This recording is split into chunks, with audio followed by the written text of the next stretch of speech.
বন্দী পুলিশ কর্মী সাথে তার পরিবারও। এমনই অভিযোগ তুলে পঞ্চায়েত অফিসের সামনে প্লাকার্ড হাতে ধর্নায় বসে পুলিশ কর্মী ও তার পরিবার। পুলিশ কর্মী কৃষাণু বিশ্বাস ও তার পরিবারের দাবি, তাদের বাসগৃহ থেকে বেরোনোর পথ দেওয়াল দিয়ে আটকে দিয়েছে প্রতিবেশী।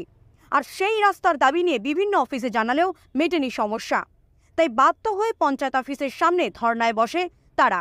এমনটাই দাবি তাদের। এই ঘটনাটি ঘটে নদিয়ার তাহিরপুর থানার বাতকুল্লা এলাকায়।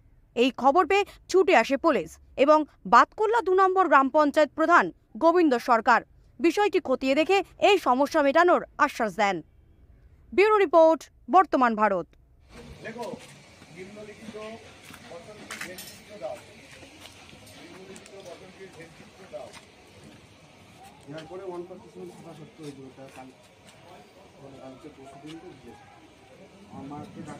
এখানে গিফট দিয়েছিল আমার মা এসে বসে বসে যেমন গিফট দেবো না এখানে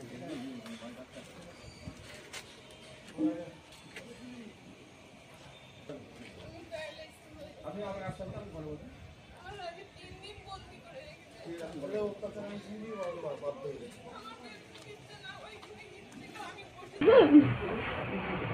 তেইশ বছর আমি এই রাস্তায় চলছি। আজকে আমার পুরো ধাক্কা ধাক্কি মেরেছে। অনেকে দাঁড়ে দাঁড়িয়ে গেছি, কিন্তু আমি কোনো সমস্যার সমাধান পাইনি। আমি বাধ্য হয়ে পঞ্চায়েতের সামনে, যেহেতু পঞ্চায়েতের করা রাস্তা, পঞ্চায়েত তাদের নাকি কিছু লিখিত দিয়েছে যে পঞ্চায়েতের নয়, রাস্তাটা ওদের পার্সোনাল। 23 বছর ধরে আমরা ওই রাস্তায় চলাচল করছি। আজকে 3 দিন ধরে আমাদের গৃহবন্দী অবস্থায় রেখে দিয়েছে। আমার মা ঘরে আটকে রয়েছে, বাবা বাইরে আটকে রয়েছে, না কেউ ভেতরে যেতে পারছে, না কেউ বাইরে আসতে পারছে।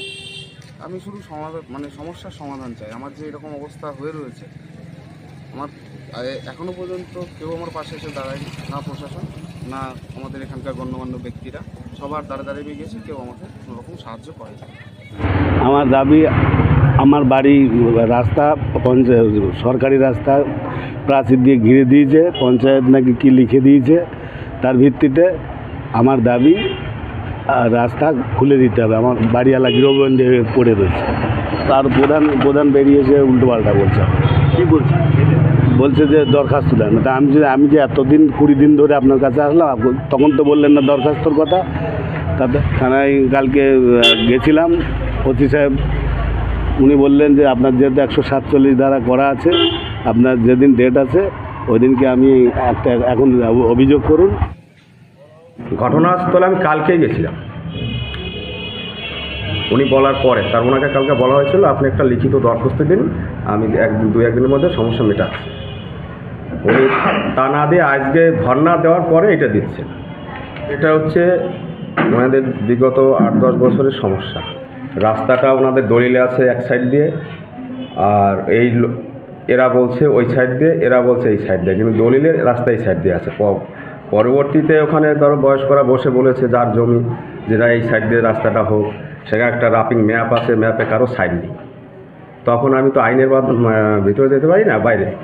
তো সেই মতো অবস্থায় এরা কোর্টে গেছে, দুপক্ষ কেস করেছে, আমাদের থানায় ফাঁড়িতে গেছে। তো এইভাবেই চলছে।